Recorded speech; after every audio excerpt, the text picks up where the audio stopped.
Huh?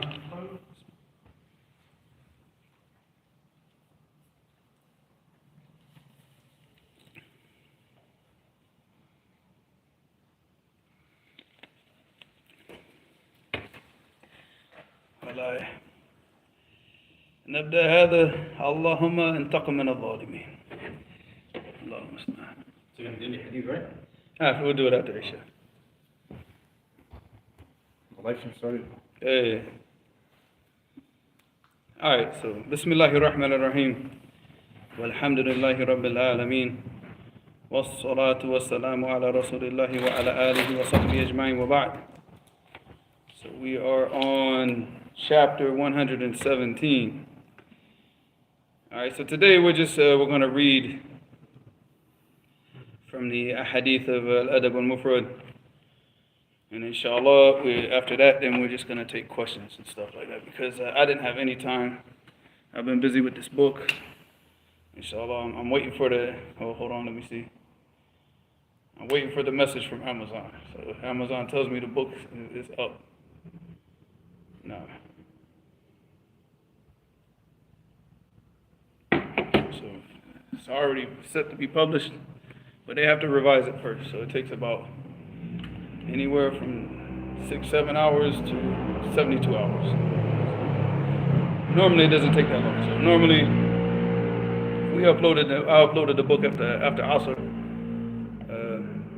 It should be ready by tomorrow, inshallah. It should be ready tomorrow. Nobody makes fun of me because I was typing really fast. I was dealing with different things, and when I was typing the information into Amazon, I wrote the believer's handbook without the D. The handbook, it's the Chinese version of my book, the handbook. So, yeah, man. So, yeah, I'm gonna fix that. So don't laugh. I gotta go, but I can't fix it until they upload the book. Then I can go back in and edit the details. But like right now, I can't edit anything. So the handbook, the believer's handbook. All right, so we're on chapter 117. قال الإمام البخاري رحمه الله تعالى باب قول المعروف. قول المعروف. All right, this is just saying anything that is what? That is, that's not munkar. It's ma'ruf.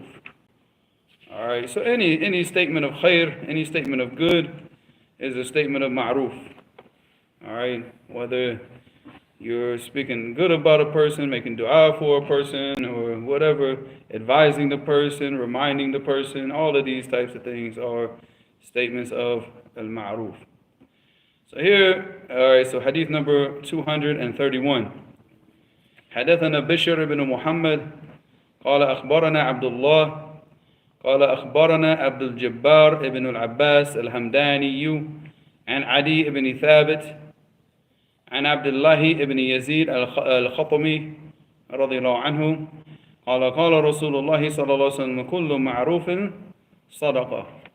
So here, we've already taken this hadith before. The other chain of narration that we took was in Sahih Bukhari. This narration is a narration from the Musnad of Imam Ahmad. Alright, so here is reported on the authority of Abdullah ibn Yazid al-Khatami radiyallahu anhu, in which he said that the Messenger of Allah sallallahu alaihi wasallam said, "Kullu ma'rufin sadaqa." All forms of good is charity. So that includes a statement, that includes an action, that includes everything, your manners, your morals, and everything. Kullu ma'rufin sadaqa. Every good action, every good that you do is a form of charity to the person that you do it to.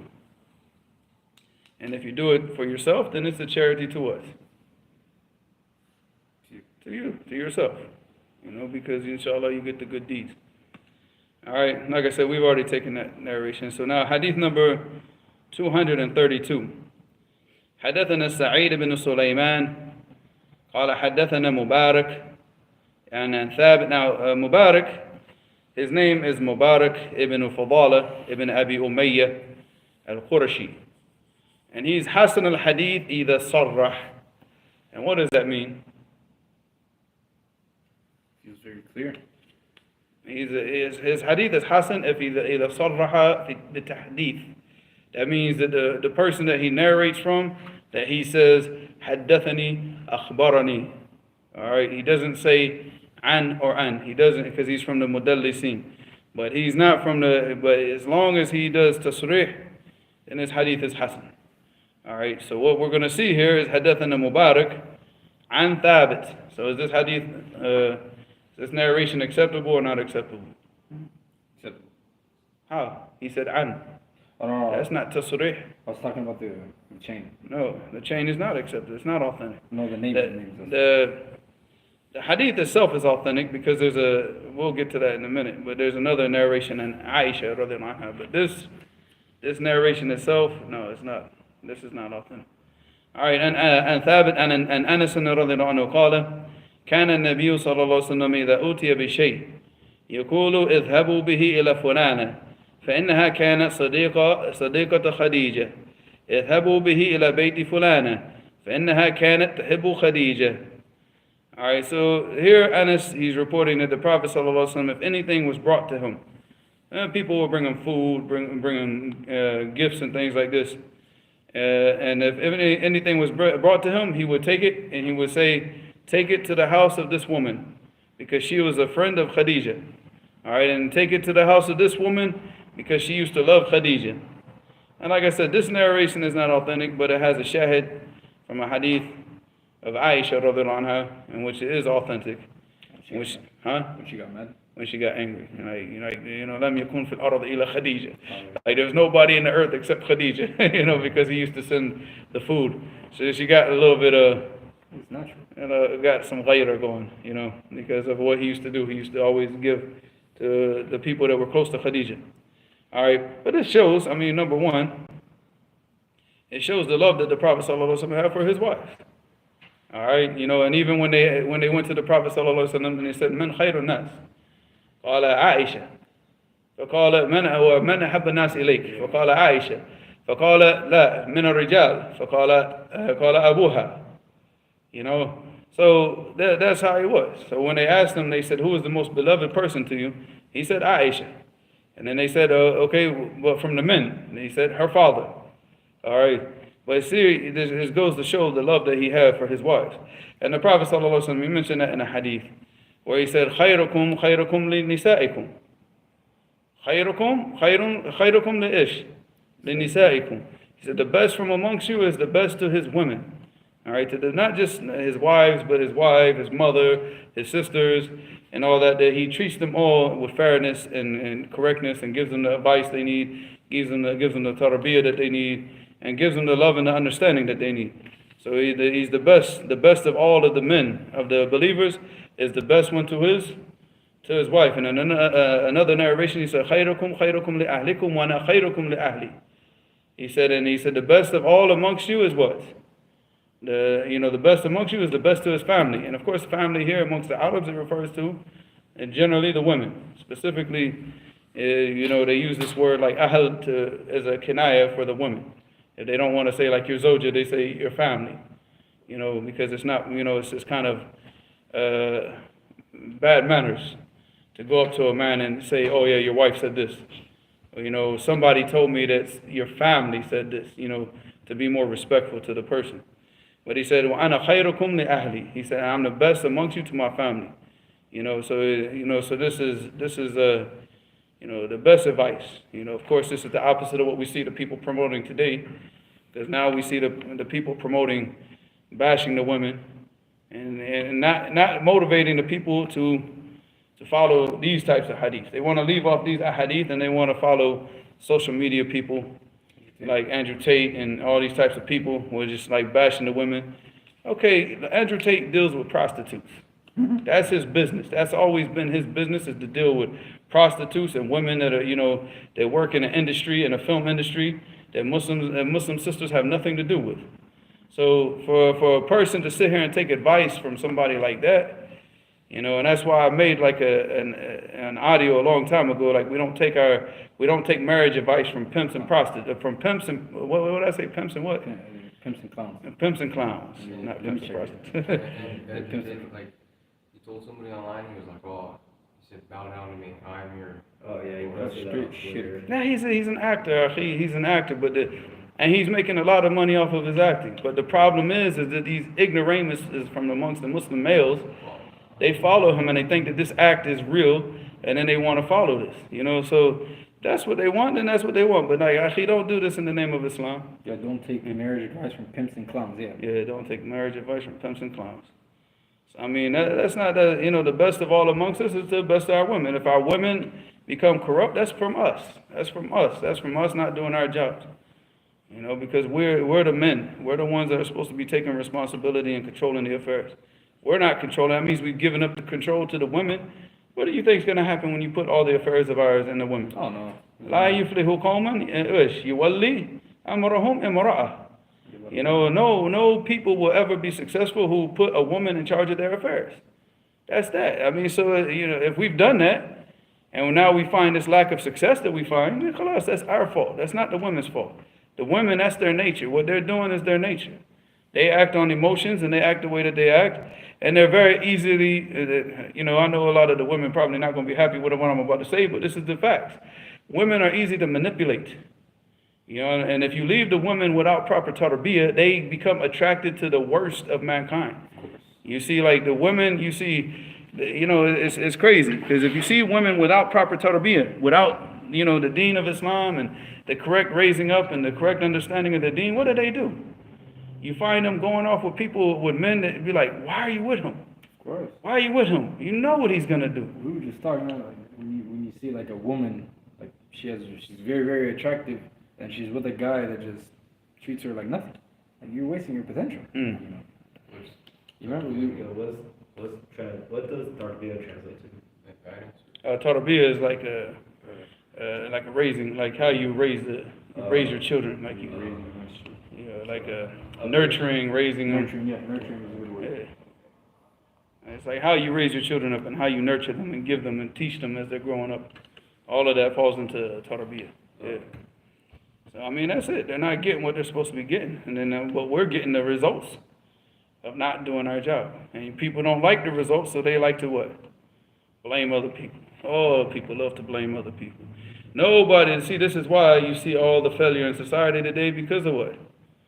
Everybody's looking for somebody else to blame. Nobody likes to take the responsibility for failure. So, Allah musta'an. All right, so Hadith number 233. Don't even ask me. I got to go back and check which Sufyan this is. All right, because I didn't. I was too busy looking up our friend over here, Mubarak ibn Fadala, that I didn't even look up Sufyan to see which Sufyan this is. So you're gonna have to. Don't ask me. I'll let you know tomorrow, inshallah. When the ulama, especially like someone like Sheikh Yahya or Muqbil or the likes, when they say An Sufyan and then they mention someone else, when they just say Sufyan, are they just talking about Al-Awza'i or Al-Thawri? Al-Awza'i? You mean Uyayna? Yeah, Uyayna, sorry. Sufyan Uyayna or Sufyan Al-Thawri? It could be either one of the two. Because sometimes I hear the ulama, they just say An Sufyan and then they just... Yeah, maybe they didn't go back. I don't know. Now, you have to let the people know which Sufyan this is. Because not everybody's going to know. But some of the ulama, if they're not checking, if they're not really paying attention, they're just reading the chain of narrations, but they're trying to focus on the body of the hadith, the method of the hadith, so they're not going to focus on the chain of narrations. So you see that a lot in Saudi Arabia. You won't see that a lot, and like from the students at the match, generally they're going to let you know. They're going to, generally, if there's any problem in the chain of narration, they're going to let you know something that's confusing. They're going to let you know. Right, so if he just says Akhbarana Sufyan, and it's because he's already explained it before. It's a chain of narration he's already gone over before. All right, and Abi Malik. All right, so we haven't even read the first part. All right, حدثنا محمد بن كثير قال أخبرنا سفيان عن أبي مالك الأشجعي عن ربعي عن حذيفة رضي الله عنه قال نبيكم صلى الله عليه وسلم كل معروف صدقة. And it's the same hadith. That all forms of good are a charity. All forms of good are charity. This narration specifically with this chain is in the Sahih Muslim. All right, Sahih Muslim. Any questions?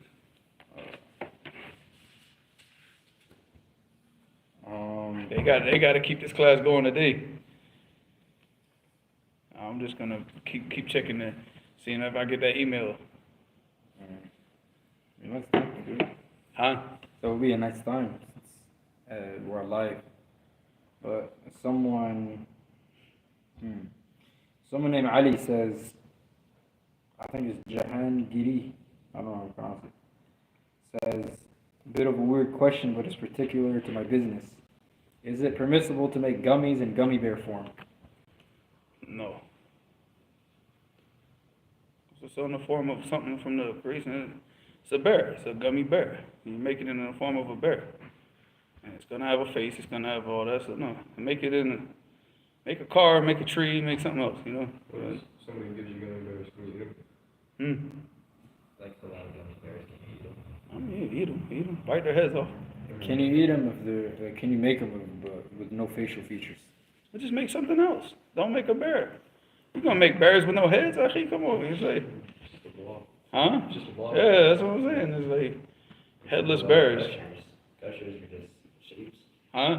Gushers, yeah, the They're gushers. just shapes, they're not anything.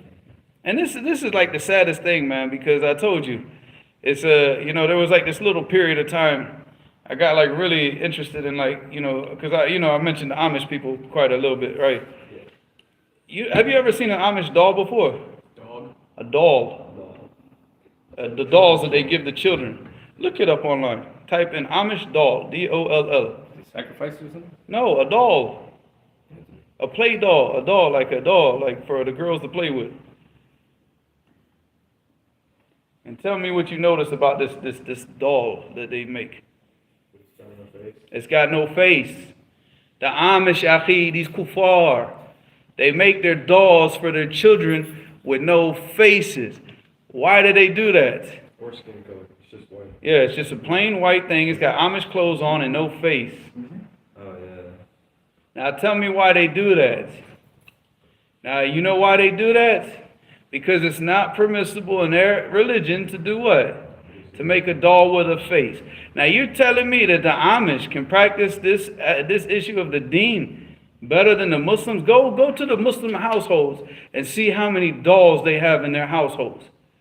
Are you telling me that the Amish, these kuffar, can practice this better than the Muslims? They make their dolls for their children with no face. Akhi, when I saw that, I was like, wow. And they sell these dolls on Amazon. They sell them on Amazon. You telling me the Amish people have more taqwa in this issue than Muslims? Yeah, akhi, wallahi, man, wallahi. That's what I'm saying. Like, this is what causes this whole, wallahi, so depressing. So, like, Islam in America, wallahi, is depressing. You know, if you go overseas and you live overseas, especially when you live around people of the sunnah for a long time, and you come back to America, wallahi, you're going to be nothing but depressed. It's like they fight for doing their haram. Yeah. They love that they do it and they want to keep doing it. Yeah, of course. Like, Yeah. anytime it It's a hard sit. They'll run you out because they don't want you to tell them what they're doing is wrong. They're gonna run. That's what they're gonna try to do. They'll run you out because they wanna do haram. They don't want you to say anything. So Allah musta'an. And that's what I'm saying. Like in America, it's hard for a Muslim, a real practicing Muslim, just to have a place to go. That's what we talked about in the last class, right?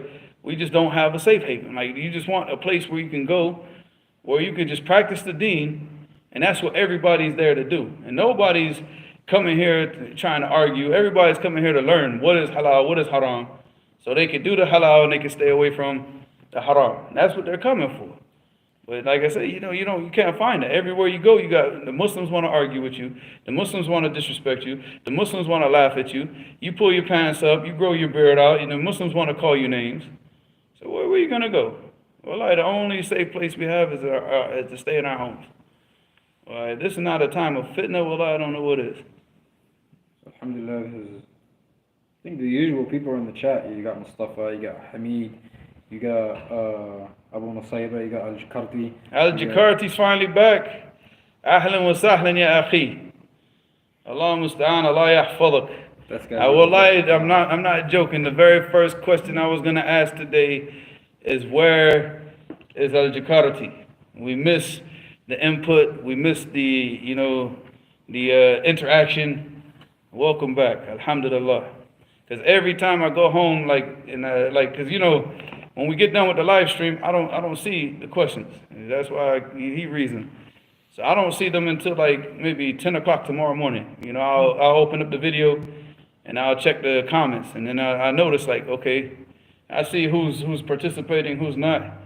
And then the one name that I haven't seen for a while, for a long time now, is Al-Jakarati. So alhamdulillah, Allah yubarak feek, wa ahlan wa sahlan bi ruju'ak. Allah yahfadak. What question? Mustafa says, is returning back to one word started and wiping the head mandatory, or only going from front to back suffices? Again? I think he's talking about making wudu, because he says, is returning back to where one started and wiping the head mandatory, or only going... Wiping the head is mandatory. The way that it was done in the Hadith is according to the sunnah. And that's what we do. But I mean, you have to wipe over the complete head. You know, so... What about can't you go like that down? I mean, he followed the way that the Prophet ﷺ, he went and he went back and then he came back forward, you know. So is it mustahab to come back? Or is it... That's the Hadith. Yeah. So we must... Even though the wording of the Hadith is mixed. Because he said, فَقْبَلَ بِهِمَ وَاسْتَدْبَرَ, which is supposed to be the opposite. فَاسْتَدْبَرَ بِهِمَ وَاسْتَقْبَلَ. But it means that, you know, he went back and then he came back to the front, to the forefront. Yeah.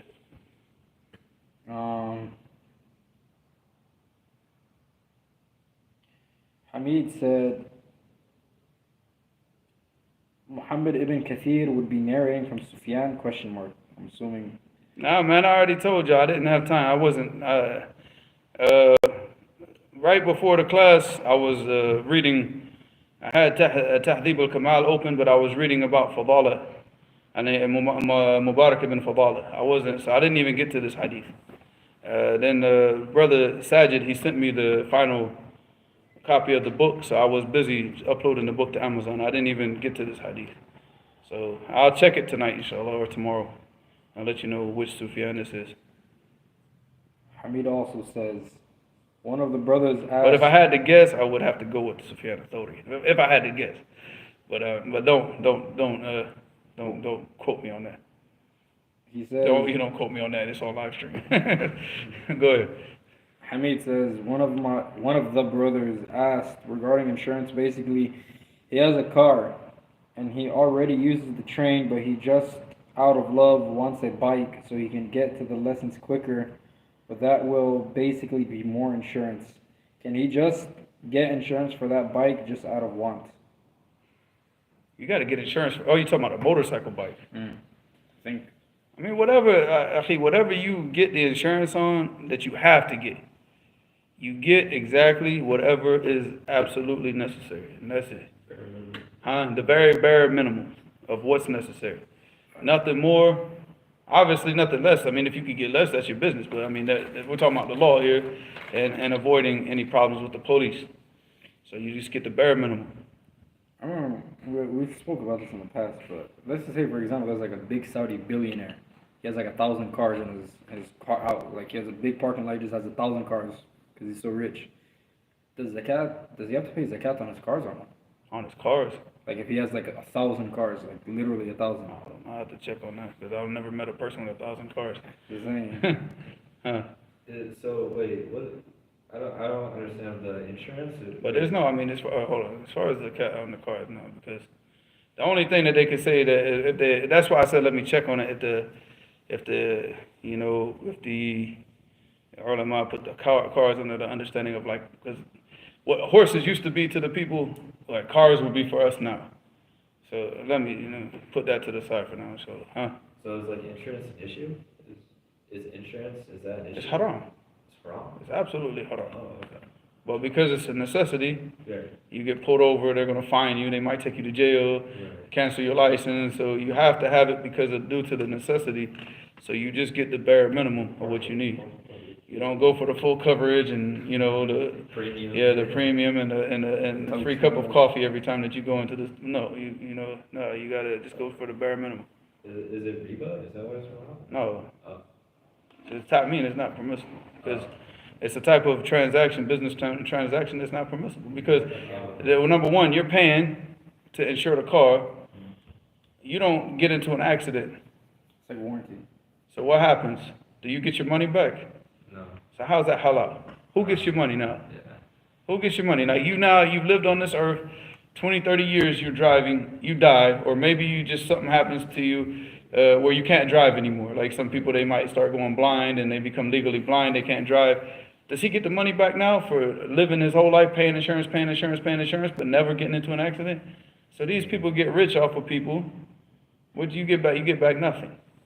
It's cheating, So the whole issue of it is haram from the start,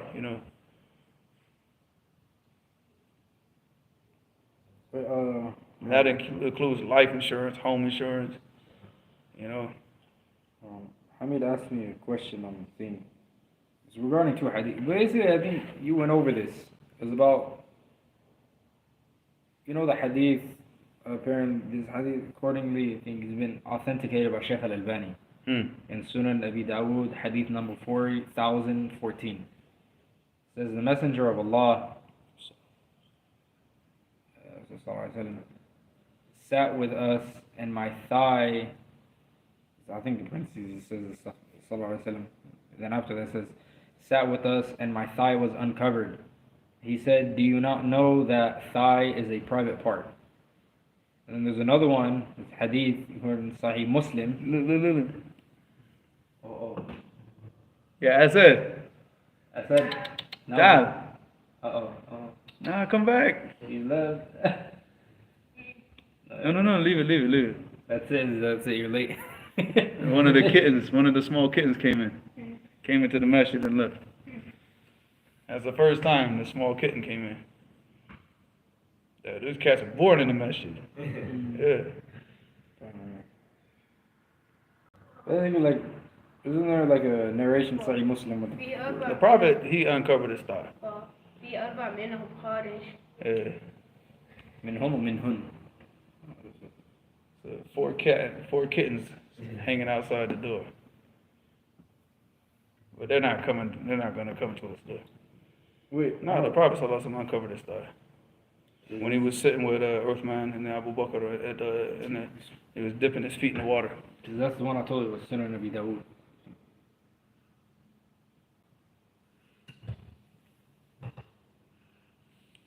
So was that something that was I gotta go back and check that though. So was that something that was just exclusive for the Prophet Sallallahu Alaihi Wasallam, or? no, but they had to come back with some type of dalil as far as that being from the khasa'is. I've never seen anything that showed that was from the khasa'is, from the things that are special for the Prophet sallallahu alaihi wasallam. Because if that was the case, when Umar came in, what did he do? When Omar came in, he covered up his thigh. Was it Omar or was it Uthman? Uthman? When Uthman came in, because Uthman was the shyest of them all. Yeah. No, You're right. It was because it was Abu Bakr and Omar was sitting with him. They had their feet in the water. Yeah, when Uthman came in, he covered it. So yeah, if that was the case, and if it was from the khasa'is, then there wouldn't have been an issue. All right, so Hamid says, so how do we combine the hadith? I don't know, man. I gotta go back and check that hadith itself and see if it's even authentic. So just because like somebody comes up and says Shaykh al-Albani said it's sahih, that doesn't mean anything, because you got to go back to the books of Shaykh al-Albani to see if he even actually graded it as being sahih. You know what I'm saying? He's taken from like secondary sources. Right. So you can't. You got to be careful with that anyway. So like if it's an audio or like one of his real books, then that's different. Ali says, would love to ustad, however, it's would love to ustad, however, it's through a contract. Oh, I think he's talking about back to the insurance, or what is he talking about? Yeah, would love to ustad. Which is the way you read it could just change the whole context. Would love to ustad. However, see how it sounds. However, it's through a contract manufacturer that does them a large scale, etc. It will be a bear, but it doesn't really have facial features. They don't have they got gummy worms, dude, or something else that doesn't have a face on it, or what? Yeah, it got to be bears. Gummy hearts. That's even worse. That heart symbol is probably even worse. Oh, really? Huh? Really? Well, number one, where does that symbol come from? Exactly. So we don't even know the origin of it, you know. And then what is it? What is it? It doesn't look like a heart, does it? I'm What are you seeing. talking about? The heart symbol. Oh.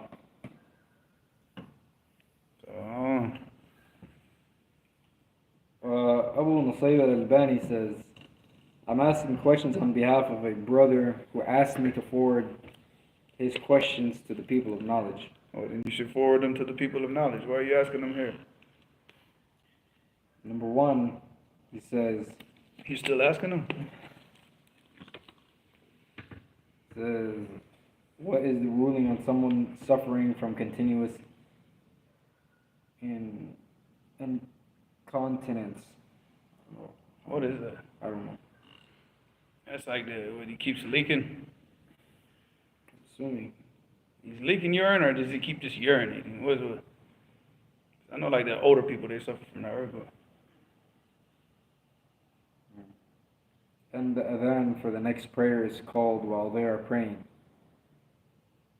So there is a hadith that says it's valid as long as one rak'ah has been completed, but technically the wudu break once adhan is called in this specific case. If he's talking about the person that has, like, what it is I think what he's talking about is the person, he goes to the urinates. But then after he urinates, there's still, like, after a period of time, there's still, like, drops and still leakage, like, coming out. If that's the case, the person, he goes and he makes wudu, and he goes and prays. And he doesn't, like, he doesn't pay any attention. Even if he's, like, in the prayer and he can feel, like, a drop come out or whatever, he doesn't pay it no mind. And that was Ibn al-Jawzi, he mentioned that fatwa that I read. And also, Shaykh al-Islam ibn Taymiyyah mentioned the same thing. But Shaykh al-Islam ibn Taymiyyah, he mentioned it from al-wasawis. He said that this is just the wasawis to the shaitan. But but people actually, Ibn al-Jawzi, he mentioned that because he said people actually do suffer from that. And Ibn al-Jawzi, he's before Shaykh al-Islam ibn Taymiyyah, so and that's what he mentioned. He mentioned that, that the person, he just goes and prays. Doesn't pay attention to it.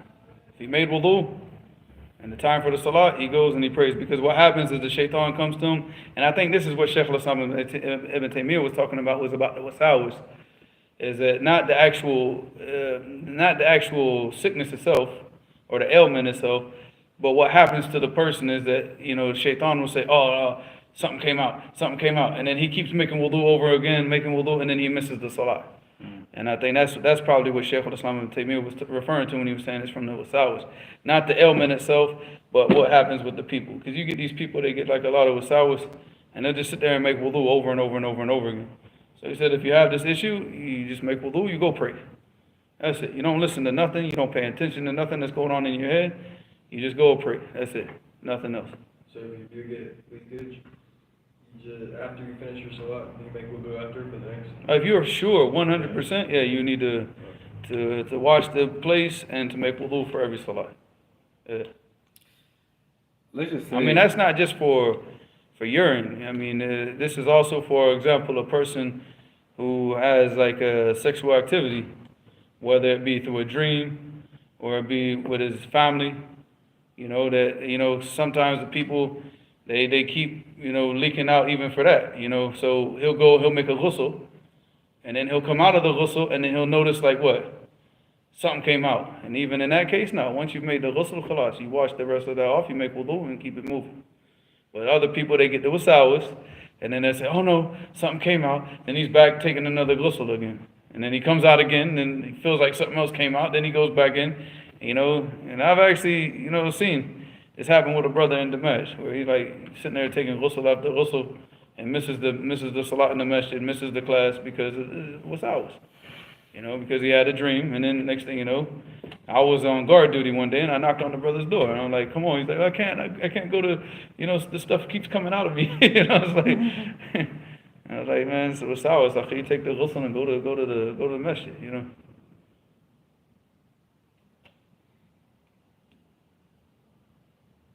I remember someone said, one of the people who I do the counseling with, he was all like, I get a lot of waswas from shaitan. Am I a kafir?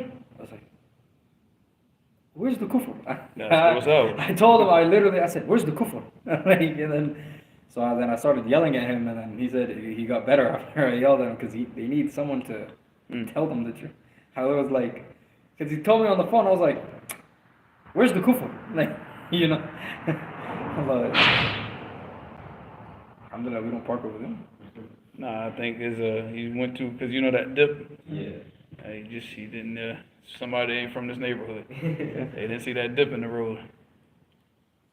I hope he still got a car. The Abu Nusayba also says,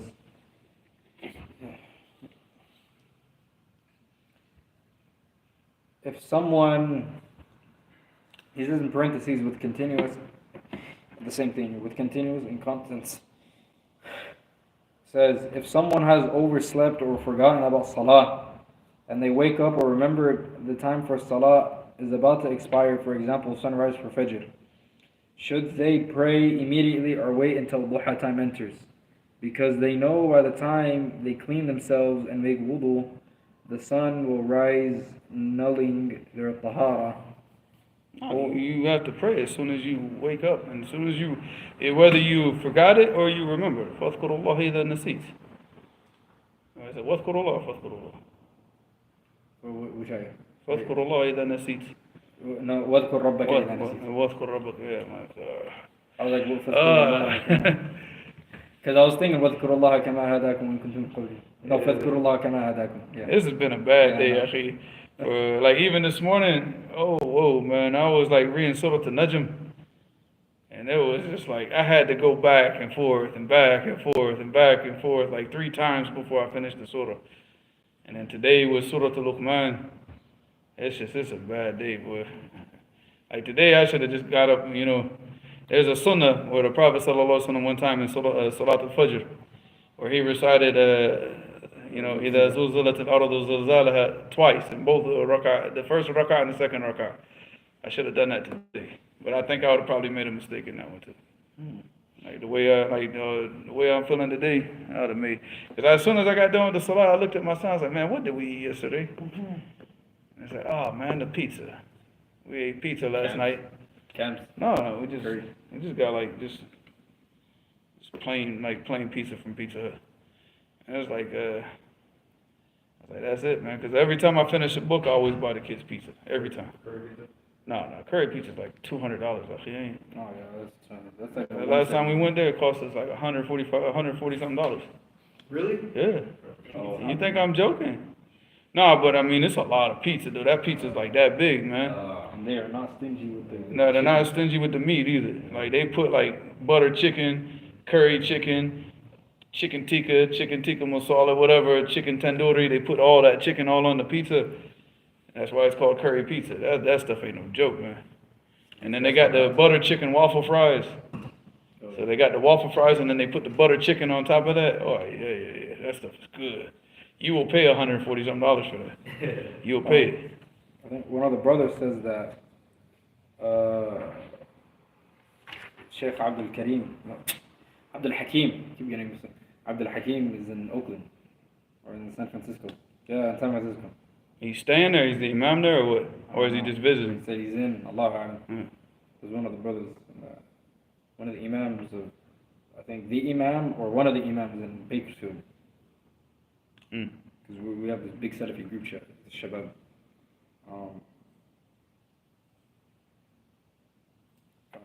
Amir al-Muslimin, alhamdulillah rabbil alameen, said, is the permissibility for a woman to pray alone in a row still there if she is only praying with other women or other women and her mahrams?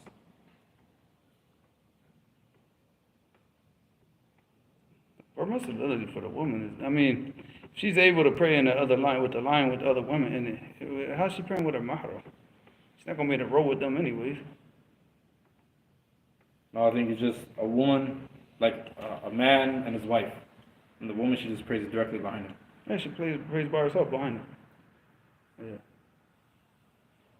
But if it's another, like his son, no, his son's got to pray next to him. He can't pray behind him by himself. That salah would be invalid, but the woman's salah is valid. So what's the validity of the salah if there's a man, like the imam, and someone next to him, and a third person wants to come. And the third person, he doesn't have any ilm. So he just goes, he's like, okay, let me just make it even, and I'm going to go on the left side of the imam. And the imam just literally walks forward. Like, is there space enough? So there's enough space for sujood for the people behind him. Is his salah valid for walking like that? As long as he doesn't walk far enough to take him out of the salah. Because the same thing, if you're praying behind, like if you're praying and there's a person sitting in front of you and you're using that person as a sutra, he gets up and leaves. Now there's a person sitting in front of him. You walk forward and so that way you still have a sutra. Huh? As long as it's not taking you out of the, like, once you walk, like if you're just doing 2 steps, just like you would walk to the next row. If somebody left the row, you'd have to go and fill in the gaps. You can't leave that gap open. You know, somebody has to go forward. So if, like, for example, somebody's in the first row and he leaves because maybe he forgot he didn't have wudu, maybe he needs to go to the restroom, so he leaves. What do you do now? The person in the row behind him walks forward and fills in the gaps. Then the person behind them fills in the gaps. If they don't have anybody behind them, then the people walk to the side to fill in the gaps. So that's permissible. But like if you know, that's just like 1 or 2 steps. But you can't take like 17 steps to get to the next sutra. No, you just pray where you're at. You know, because that's now, you're now in the action of walking. Now that invalidates the salah. You know.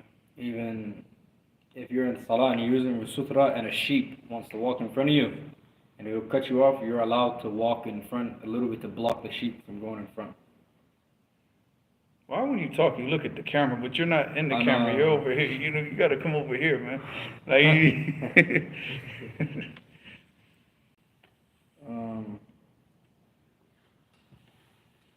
the questioner, they says right now, they said 7:29. Like, we're not playing games tonight. Mujahid is here tonight, and Mujahid wants to go to the ice cream place. What, you don't want to go, or you don't want to go? No, because we said if we're like, all right, if the imam and his kid are gonna go, we're gonna go too, and we just came from there. I don't want to go, but he told me. Let him just go. I'm Because going. he told me, he said, can we go to the ice You cream wanna go? place? I'm like, nah, man, you already had the ice cream. But he said, but I've never been. So I got to take him. Yeah, I'll be done. So, Huh? but the question, I'm saying I'm done. All right, so. the same questioner, they says, for example, if her father is leading and his daughters are behind him, but the row is full, does she have to pull another sister back with her? That's better. But does she have to? Well, if they're like, I mean, if they're already in a group, you got like 4 or 5 of them, you should get into the row. If there's nobody there and she's the only choice that she has is to pray by herself behind them, then that's different than if there's an actual row. So she should pull one of them back and pray with her. But she's sinful if she does it. Like if she prays by her on her own in this situation. لا يقبل الله صلاة منفرد وراء صف. Even a woman. That's وراء صف. Okay. No, but the woman Soft, praying, she could pray by herself. A man, like I can't come in, the imam's praying, and just stand behind the imam by myself and pray. Right? My salat will be invalid. The woman can do that. But now there's an actual saf. She has to get into the saf of the women. And if she can't, because there's no space, then she pulls one of the women back and she gets and makes the saf. Yeah. I have a question. What's the sunnah behind perfumes and all that stuff? For who? Just for like myself. Like I For the know- menace.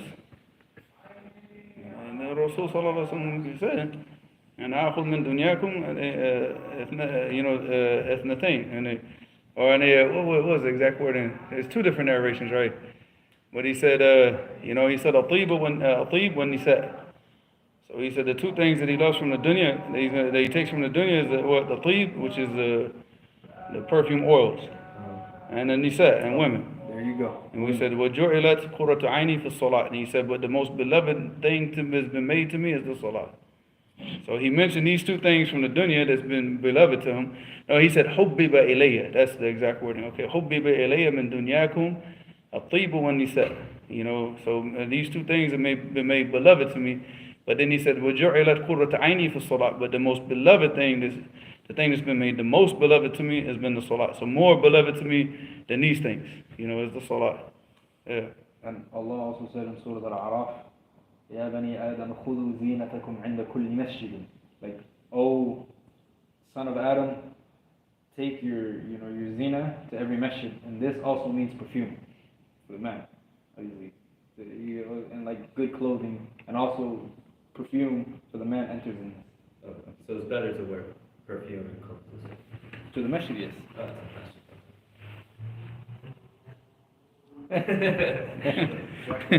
Shukran. Jazakallah khair.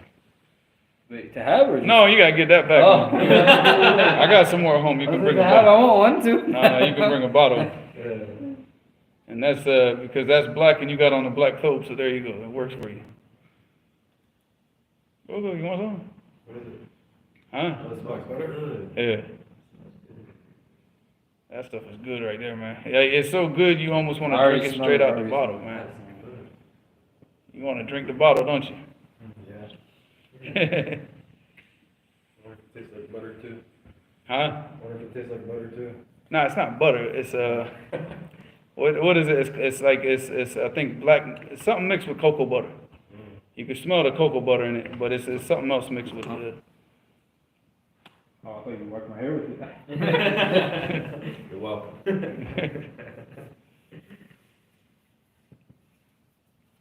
I had one, and when it got low, I'm taking that cap off, trying to get every little last drop out of You it. too be awesome. No. Yeah, that stuff is good, man. When I was in Surrey, a brother, he brought me back. He just like, as a brother, he was in New York. He left on his vacation to go back to New York. He was in Brooklyn. So I told him, I said, man, if you go there, man, just get some oils, man. And what I wanted was like the old school Egyptian musk and the old school cool water. So he called me like when he was going to the oil store. He's like, what do you want now? Let me know.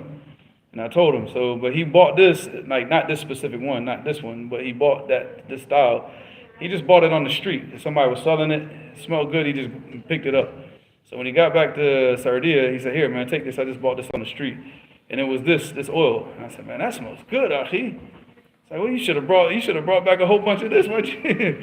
Just brings. I said, man, if I go back to America, I got an old bottle. Like in Jacksonville, I had like maybe 2 bottles like that of this stuff. But we lost it because we lost all our stuff in Jacksonville. You know, but and like here, I got like maybe one bottle like that now. I know you said take these questions in order, but I'm gonna say that if you explain this ayah, inshallah, there will be a lot of hasanat on your scale. If I can explain it. If you can explain it. قال الله تعالى في سورة الشعراء يوم لا ينفع مال ولا بنون إلا من أتى الله بقلب سليم. What does that mean? قلب سليم من الشرك من المعصية ومن تعلق بالدنيا. Can you translate it so that YouTube? Yeah, it's like salim. It's like it's secure. It's like there's no shirk, no love for disobedience to Allah. And the person he's coming to Allah subhanahu wa ta'ala with a heart that's at peace and sound and secure from all these types of things, from love for the dunya, attachment to the dunya, love for disobedience to Allah. So if you're going to Allah subhanahu wa ta'ala and you have this love for disobedience or this love for kufr or kuffar, then you're not coming to Allah subhanahu wa ta'ala with a heart that's salim, you know. And this is for the Muslim. I mean, for the kuffar, they go to Allah subhanahu wa ta'ala with a heart full of shirk and kufr. Did I say مال ولا بنين? Did I say بنون? يوم لا ينفع مال ولا بنون. I just remember right now. Yeah, banun. Okay, I said بنون. Did I say بنون or بنين? I can't remember. يوم لا ينفع مال ولا بنون إلا من أتى الله بقلب سليم. I already knew it. I just didn't know if I said it or not. What's else? No, because this is actually. So يوم لا ينفع مال ولا بنون. What does that translate to? A day that the person's not, like these things, they don't benefit him. His money, his wealth, and his children, they bring no benefit for him. Like all that stuff that you see that you brag about and you use that as like, you know, to show status. So what is the thing that the people show status with? They show status with their money and with like, look how many children I have, you know. Look at all the money that I have. You know, and they show this to show like there's something special. But that's not going to benefit you anything on the Day of Judgment. إِلَّا مَنْ أَتَى اللَّهَ بِقَلْبٍ سَلِيمٍ. Except for the one that comes to Allah subhanahu wa ta'ala with a heart at peace. And it is secure, you know, in security, and secure from all of this foolishness and nonsense. No bid'ah, no shirk, no ma'asiyah, no love for these things, no attachment to these things. And if the person has an attachment and love for these things, then that love and attachment has to be burnt out of them. You know, so the people that go into Jannah without having to face having to face that punishment, they have to go to Allah subhanahu wa ta'ala. You're not going into Jannah until you go into Jannah with what? Pure. Qalbin salim. Yeah, you know. So either you go there when you already have that, or Allah forgives you and takes that out and forgives you that, so He forgives it, so it wipes it out. Or the person has to have that burnt out, have to have that, you know, for the punishment until it, you know, till he's purified, and then he can go into Jannah, inshallah.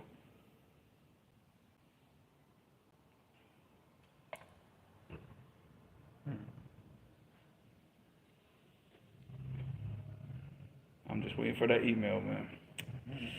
I hate these days, man. You see, you guys never get to see these days. Like every time I wrote the book, I was always at home. But this is what I do all night long, every 15 minutes, because my phone is always on silent, so I have to keep looking. I'm just waiting for that email from Amazon. Your book is live. So when it's live, we can buy it. Yes. I mean, you'll see it. I mean, you won't know. You don't have to. All you have to do is just go to, like, type in. If you type in my name on Amazon, if the book comes up, it comes up. If not, you're just gonna have to keep refreshing it until you just see it pop up. What's the book called? The Believer's Handbook. With no D. With no D. That's it? Just the Believer's Handbook? No, the Believer's Handbook for Quran memorization. It's 88 pages. And I'm sorry for the cost of the book, but Amazon has increased their prices for the printing. So the book is going to be $15. Even me, I'm paying $15 for the book. So as soon as it goes live, I have to buy 3 copies. I'm going to pay $45 for those 3 copies. I think Mujahid just punched us. Because I heard ouch. Mujahid. Outside now. Asad. نعم فين أنتم؟ نعم فقط وضع Oh. Any more questions? He looks angry. Y'all been fighting or something? What? Oh. No, he's not angry. He's just not used to being out the house, man. It's too much work for him today. Go ahead. Abu Nusayba al-Albani says, another question, is it permissible for someone to continue working with a coach who posted a video suggesting that people with ADHD can see the future, given Islamic teachings and soothsaying concerns about nullifying prayers? That's kufr, akhi. That's absolute kufr. People with ADHD can see the future. Then Obama, Allah said, قُلْ لَا يَعْلَمُ مَنْ فِي السَّمَاوَاتِ وَالْأَرْضِ الْغَيْبَ إِلَّا اللَّهِ. What type of foolishness is that? People with ADHD can see the future. So the best of all creation, you know, he didn't know the future except for what Allah subhanahu wa ta'ala told him, but now these people with ADHD can see it. What type of foolishness is this? You know, wow. Nah, it's not permissible to this. You advise him, and if he continues on believing, if he has any belief that anybody can see the future, as amn al-ghayb, that's kufr, akhi, mukhrij min al-millah. That takes the person out of Islam. If he's, I don't even know, you said he's a coach, I don't even know if he's a Muslim or not, but you know, that's absolutely not permissible to do anything with that type of person. Also says, وَلَوْ كُنْتُ أَعْلَمُ الْغَيْبَ لَاسْتَكْثَرْتُ مِنَ الْخَيْرِ وَمَا مَسَّنِيَ السُّوءُ. I think that has to be an ayah we quote right now about what I quoted from Surah An-Naml. Allah said, قُلْ لَا يَعْلَمُ مَنْ فِي السَّمَاوَاتِ وَالْأَرْضِ الْغَيْبَ إِلَّا اللَّهِ, like saying no one in the heavens or in the earth knows the unseen except Allah. Or when they say 3 times the charm, from some sihr. Or you know, step on a crack, break your mom's back, which is shirk too.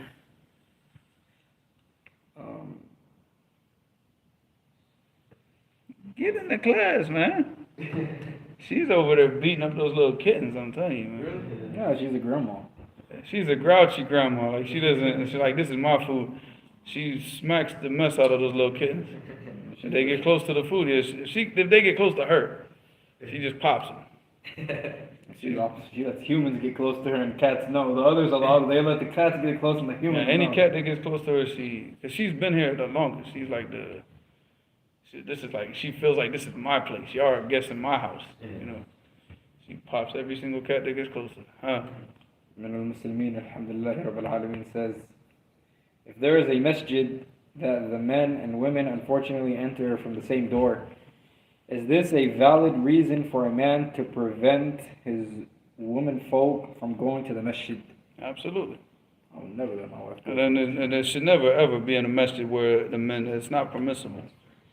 It's not permissible. You know, even the Prophet ﷺ, they had different doors. The women, they used to go out one door and the men used to go out the other.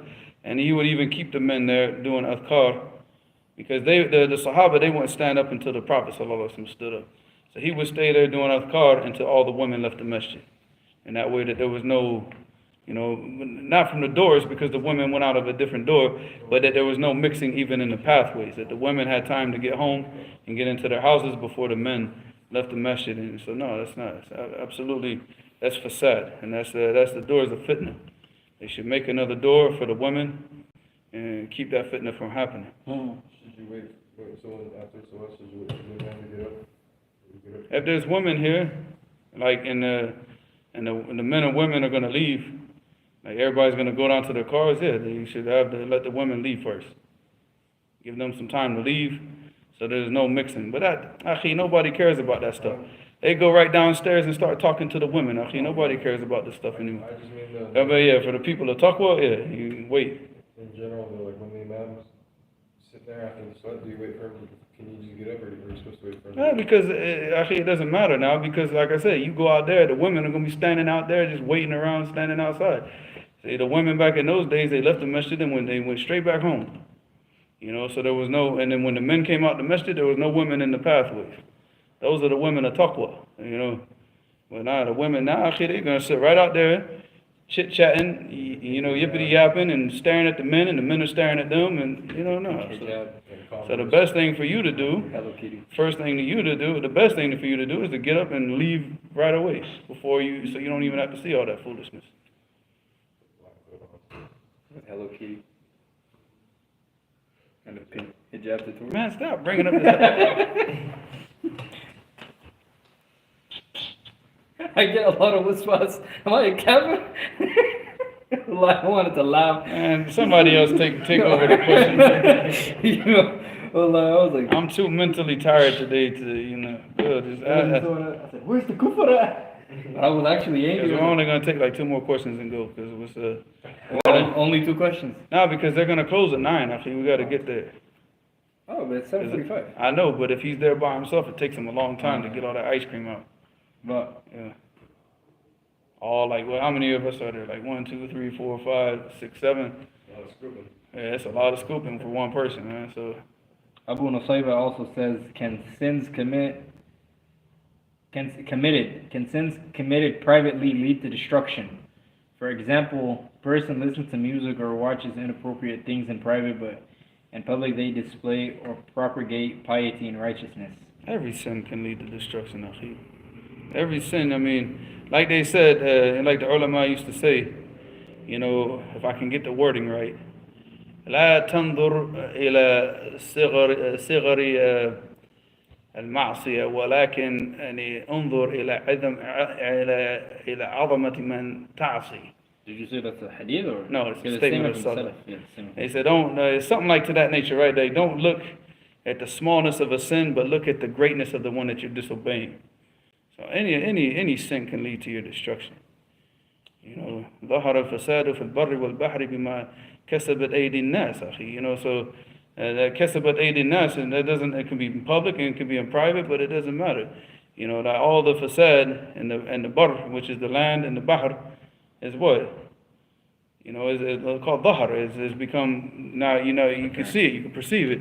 All the corruption in the land and the sea, because of what? بما كسبت أيدي الناس. You know, because of what the hands of the people have put forth. So, there's no doubt. I mean, it's a destruction. The destruction of all the people from before is because of their sins.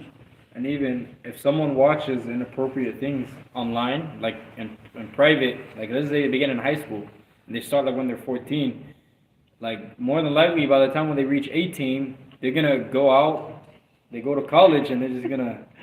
Every time I say something, he's like, I know, I have to. Giving ta'liqat. Now, khalas, man, read the next question. وروى عنه ذلك. No, because they can start off watching inappropriate videos and then it can lead to something bigger, you know. They know. Whatever you do in private, you know, the effects of it are going to be seen in the public. Every time I say something, you keep adding on to it. Come on, man, let's just grow. Let's get going. Let's move. Well, mashallah, this Abu Nasaiba, he's asking a lot of questions, mashallah. He says, some Khawarij on the internet claiming there are no Muslim countries or rulers. What are your thoughts in rebuttal of these individuals? Rebuttal of idiots? Actually, we've already said, going back and forth. And the Prophet ﷺ referred to these people as kilab al-nar. Khalas. Who cares what they say?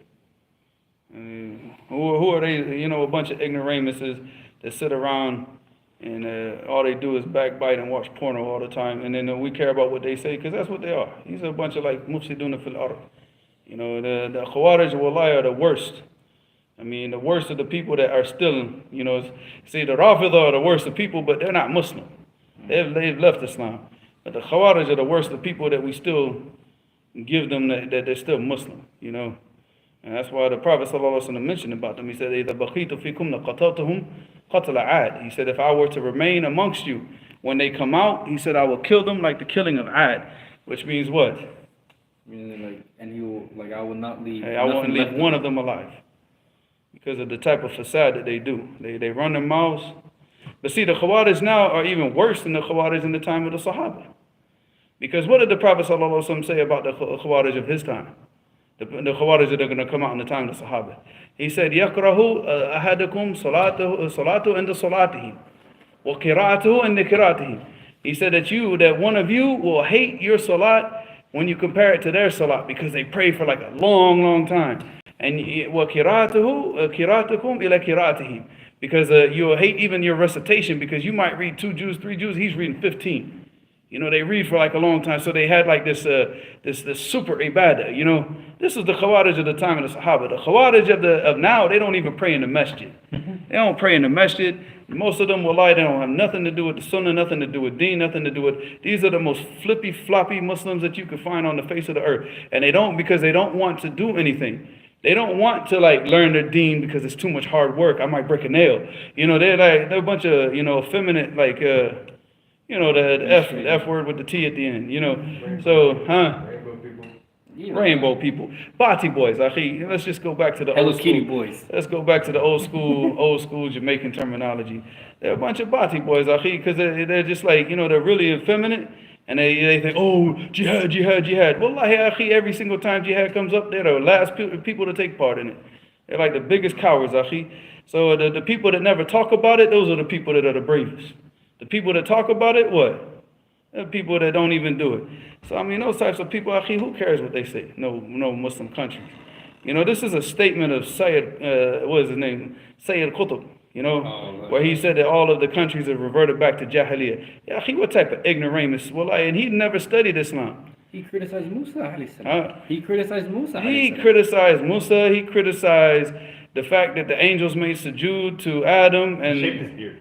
Huh? Shape his beard. He went to America to study. He was a neocon of his time. He went to America with a Hitler mustache. And then what happened was he wasn't accepted amongst the white people. So he went back to Egypt angry. And then this is how he took his, but he was in America studying communism and all this type of stuff. He never studied the deen, akhi. So he went back to Egypt and he started promoting his understanding of Islam based on the garbage that he studied. And he's the one that started this foolishness about saying that all the countries have reverted back to Jahiliyyah. Yeah, Jahil. If all the countries have reverted back to Jahiliyyah, then what does that mean? That means that now Allah has to send another messenger. Because now we're all back in Jahiliyyah. What type of foolishness is that? So now he's saying that the messenger of Allah didn't do his job. So now is this what they're trying to say? No, I mean, look, we could say that no country is going to sit here and carry out every single thing from the Quran and the Sunnah 100% to perfection. Yes, you could say that, but to say that there's no Muslim countries? Nah, you know, you look at all the judges in Saudi, where do you think they graduate from? You think they graduate from like law school in America? From Harvard? Like Mr. Houston? No, they graduate from Kulliyat al-Sharia in Riyadh, and then they go to the judges program in Riyadh. They study them with the ulama, and they all, like, every judge that I met in the Saudi, and I sat with the judge, I had dinner with these brothers. They are Quran and Sunnah, akhi. The beers, stoves, praying the masjid, and they study the deen. These are brothers that have memorized books of the Sunnah, memorized the Quran, memorized the Sunnah. These are the judges in Saudi. But these crackheads, akhi, they don't know what they're talking about because they sit here in America. They don't even want to live in Muslim countries, and that's another thing about these Khawarij. You never ever see them living amongst the Muslims. You never see them, if there's durus in the masjid, you never see them in the durus.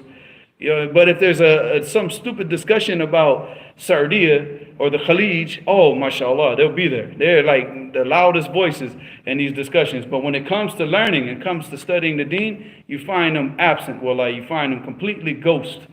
You know, nowhere to be found. When there's any khair from the Muslims, any learning from the Muslims. And even if there's like actual jihad, you don't even find them. You find them way back over there. Oh, we can't make jihad with them because they're kuffar. They'll make any excuse even for that not to even do it. So, man, Allah barakallahu fihi. They're ignorant. Wallahi, they're ignorant. Wallahi. I said, man, it's like arguing with them is like going out there and arguing with a crackhead in the street. Wallahi, tell me the difference. Wallahi, tell me the difference. The crackhead probably has more of an aql than them. Subhanallah. The crackhead will actually like you could get somewhere with him. You'll come to at least a final understanding. You walk away, but I mean, look at their salaf. Who's their salaf? The guy, he went to the Prophet sallallahu alaihi wasallam, said, "I'dil ya Muhammad, fa innaka lam ta'dil." Well, ya akhi, what type of ahmaq is gonna? You know, this is their salaf. This is the grandfather of the Khawarij. He went to the Prophet sallallahu alaihi wasallam and said, "I'dil," which means be just in your. Because when they got the ghanima, which is the war booty. war treasures. The war booty, akhi. This how it's always been in the English language, just because y'all got sick minds, because I'm not changing the English language because of your sick mind. It's called war booty, war booty. If you're the one that sits there and every time you hear the word war booty, you think of like some girl dancing, that's your problem, akhi. You got a sick mind. All right, so anyways, so when he was like, distributing it, and that's what the guy came up to him and said, "A'dal ya Muhammad." He didn't even say, "Ya Rasulullah." He didn't even call him by his kunya, "Ya Abu Qasim." No, he said, "A'dal ya Muhammad." Be just, O Muhammad, because innaka lam ta'dil. Because you're not just. And he told him that straight up. He said, "You're not just." And then he said, "Man, فَمَنْ يَعْدِلْ إِذَا لَمْ يَعْدِلْ أَنَا." Who's going to be just if I'm not just? So, I mean, look at this. This is their salaf, akhi. This is who they follow. And then what happened when that guy turned away? What do you think the Sahaba said? أَفَلَا نَضْرِبُ عُنُقَهُ. Should we not like cut his head off, like slice him, like cut his neck? And he said, "لا فإنه يخرج من ضئضئ هذا." Well, he said, "أن قوم يقرؤون القرآن ولا يتجاوزوا حناجرهم." He said that that there's going to people that يخرج من ضئضئ, which is like from his progeny, from his people. There's going to be a people that come out from his progeny, people that read the Quran, but it doesn't go past what? It doesn't go past their throat, which means they just read the Quran as exercise. They don't do it with tadabbur and understanding. It doesn't go to their heart. It only goes to their throat. It's just exercise. They just do it, but they don't really understand what they're doing. And these are the Khawarij. So Allah musta'an, that's their salaf. So, like I said, man, the crackhead in the street has more of an aql in him. Allah musta'an. One more question. So what is it? I found it. أبونا صيبة إلى الجن. Again says, I said إلى الجن. Says, is war with Allah Azza wa Jal over a house or car worth it?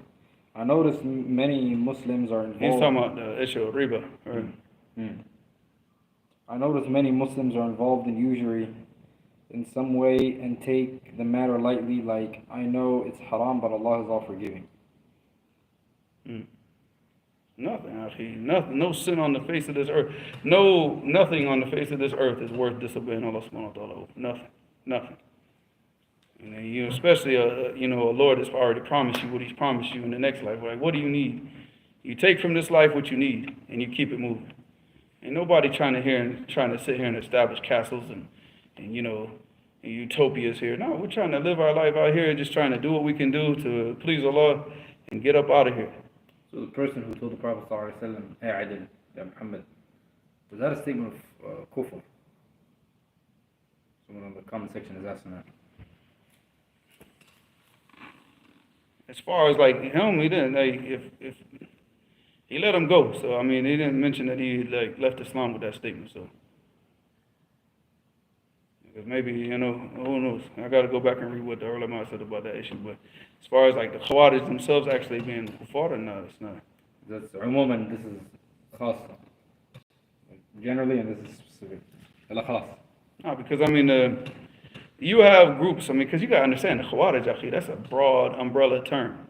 You have so many different firq of the Khawarij. Just in the time of the Sahaba, you had the original ones, which is the Haruriyya, the Azariqa. You had different firq of the Khawarij. So even them themselves are not just like the Shia. You can't sit here and say the Shia are kuffar. This is a statement that a lot of people make that is not correct. No, the Shia, you cannot say all the Shia are kuffar. No, because what about the ulama from before that used to say that Ali was better than Uthman? They used to say that he's a Shi'i. Does that mean he's a kafir? No. These are ulama, muhaddithin. And from amongst them, if you go, if I'm not mistaken, Al-A'mash was one of them. And I think, if I'm not mistaken, also Imam Abdul Razak Sanani fell into these issues. So the thing about it is to sit there and say that every Shi'i is a kafir is a very, very incorrect statement. No, every Rafidi. We talk about the Rafidah, they're kuffar. We talk about the Ithna Ashariya, the Ja'fariyya, the Al-Bataniyya, the Makarima, and all these types of people, they are what? Kuffar. The Ismailiyya. These specific sects that have these beliefs of kufr. But then you got the Shia, you got the Zaydiyya from amongst the Shia. They're considered Shia, and they consider themselves Shia, but they're not kuffar. We pray behind them, they pray behind us. We pray in their masajid, they pray in our masajid in Yemen, there's no issues. But we don't take knowledge from them, ever. But the point is, like, they're not kuffar. So people need to stop making this statement. I've noticed this a lot with the people on social media. And even in Saudiya, a lot of the students used to say that, Shia are kuffar. I'm like, no, man, stop saying that type of terminology. So the same thing is not every Khariji is a Muslim, but if a jumla, what the Khawarij are what? Muslim. Now, certain sects of the Khawarij have beliefs that take them out of Islam, so you deal with them on that different, that specific, their beliefs. But the general beliefs of the Khawarij, no. Like Ali, in his time, he did not take them out of Islam. Did not take them out of Islam, and Allah knows best. And in the statement of, and I refuted this. We went over this in I think there was whether it was an audio or an article. I can't remember. I need to go back and check. But it was about one of the statements of Abu Umama, which the narration that they use to show, that they say that they're kuffar is not authentic, because the actual authentic narration that's in the Musnad of Imam Ahmed does not mention anything about him saying that they're kuffar. He was just crying over them because he said kanu min ahl al-Islam, in their time, in their lifetimes, but they got killed. They died on what they died upon, and he was sad over what they died upon, but he didn't call them kuffar. So even that narration is not authentic, where he actually referred to them as being kuffar. And Allah knows best. This is an hour and 13 minutes.